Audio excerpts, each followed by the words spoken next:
Hello ସାଙ୍ଗମାନେ, ସ୍ୱାଗତ କରୁଛି ମୋର ନୂଆ ବ୍ଲଗ୍କୁ।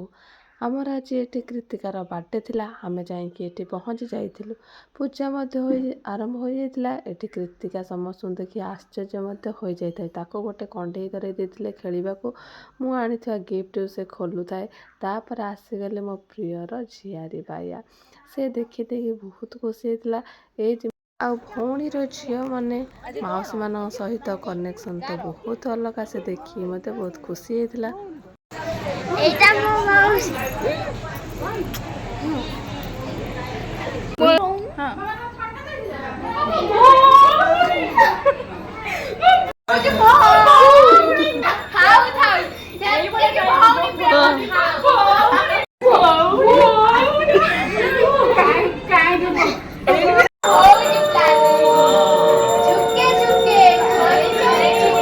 ଯେମିତି 10 ବର୍ଷ ହେଲା ଦେଖିନି ଏମିତି ହେଉଛି ଭଉଣୀ ଭଉଣୀ ହେଇକି।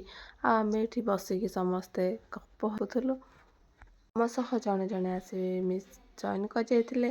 କିଛି ଥିଲେ କ୍ୟାମେରା ଅନ୍ ହେଲାକୁ ଖୁସି ହେଇକି ଆମ ୱାର୍ଡ଼ ହାଲୋ ଗାଇଜ୍ କହିଦେଉଥିଲେ। ଆଉ କିଛି ଲାଜ କରୁଥିଲେ। ଏଠି ଦେଖୁନାହାନ୍ତି ଯାଇକି ସେଠି ଲୁଚିକି ବସିକି ଫୋନ୍ଟା ଦେଖୁଛି। ଏଠି ଆମ ବାୟାକୁ ଦେଖନ୍ତୁ କ'ଣ ହଉଛି। ଆଉ ଇଏ ଗପୁଥିଲେ ମୁଁ ଯେମିତି କ୍ୟାମେରା ଅନ୍ କରୁଛି ସେଠି ହାଲୋ ଗାଇଜ୍। ଆମର ତ ଗୋଟିଏ ୱାର୍ଡ଼ ସମସ୍ତେ ଶିଖି ଯାଇଛନ୍ତି ହାଲୋ ଗାଇଜ୍ କହିଦେଉଥିଲେ। ତାପରେ ଆମେ ଏଠି ଆସି ଯାଇଥିଲୁ ଗୁପଚୁପ୍ ଖାଇବାକୁ। ଦେଖନ୍ତୁ ଏଠି ସମସ୍ତେ କ'ଣ ହେଉଛନ୍ତି ଗୁପଚୁପ୍ ଖାଇବାକୁ।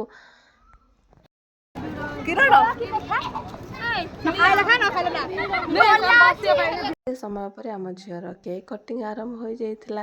କୃତିକା ଏତେ ଲୋକଙ୍କୁ ଦେଖି ଏତେ ଜୋର କାନ୍ଦିଥିଲା ଯେ ତାକୁ କିଛି ସମୟ ପରେ ଚୁପ୍ କରାଯାଇଥିଲା।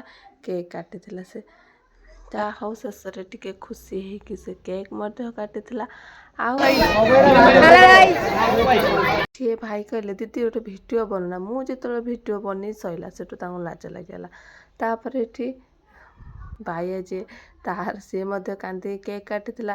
ତାପରେ ଇଏ ଦୁଇ ଜଣ ତାଳି ମରାମରି ହେଉଥିଲେ। ଆଉ ଏଠି ଥିଲା ନନା ଆଉ ଆର ଯୁଦ୍ଧ ଚାଲିଥିଲା। କିଏ କାହାକୁ ସ୍ପ୍ରେ ଲଗାଇ ପାରିବ ଆଉ କେକ୍ ଲଗାଇବା। ଶେଷରେ ମୁହଁରେ ହିଁ ନନା ସ୍ପ୍ରେ ବୋଳିଦେଲେ। ତାପରେ ସେ ଯାଇ ଲୁଚି ଯାଇଥିଲା। ଏମିତି ଚାଲିଥିଲା ଆମର ମଜାମସ୍ତି। ତାପରେ ଏଠି ଫଟୋ ମଧ୍ୟ କିଛି ଉଠେଇଥିଲୁ।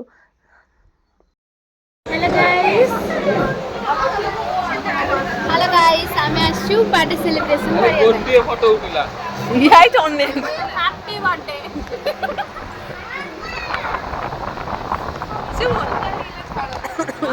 ଆର କ'ଣ ହେଉଛି?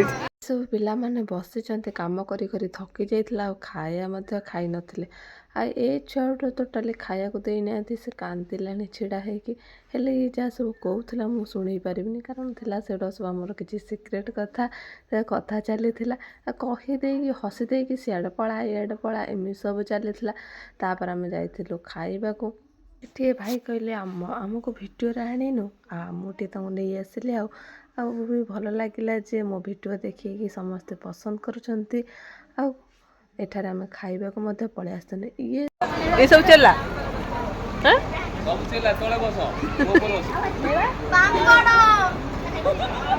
ଆମେ ଏଠି ବସିକି ଖାଇ ଦେଇଥିଲୁ।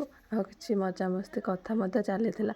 ଚାଲିବା ପରେ ଏଠାରେ ଆମ ବାୟାର ଷ୍ଟାର୍ଟ ହେଇଥିଲା ଭିଡ଼ିଓ। ମାମୁଁ ତ ଗୋଟେ ପାଇଛି। ଆଉ ମାମୁଁ ଭାଣିଜୀଙ୍କର ଆଜି ଥିଲା ତାଙ୍କ ବାର୍ଥଡେ। ସେ ଫଟୋ ଭିଡ଼ିଓ ତାଙ୍କର ସବୁ ଚାଲିଥିଲା। ଆଉ ତାପରେ ଆସିଥିଲା ଆମର ଘରକୁ ଯିବାକୁ। ଆମ ସହିତ ଜଣେ ଜଣେ ଜଏନ୍ ହେଇଥିଲେ। ତା ମଧ୍ୟ ହାଏ କହିଥିଲି ବାଏ ଏମିତି କରି ସମସ୍ତେ ନିଜ ନିଜ ଘରକୁ ପଳେଇଥିଲେ। ଆମେ ମଧ୍ୟ ପଳେଇ ଆସିଥିଲୁ। ଆଉ ଭିଡ଼ିଓଟି ଭଲ ଲାଗିଥିଲେ ଲାଇକ୍ ସେୟାର ସବସ୍କ୍ରାଇବ୍ କରିବାକୁ ଟୋଟାଲି ଭୁଲିବେନି।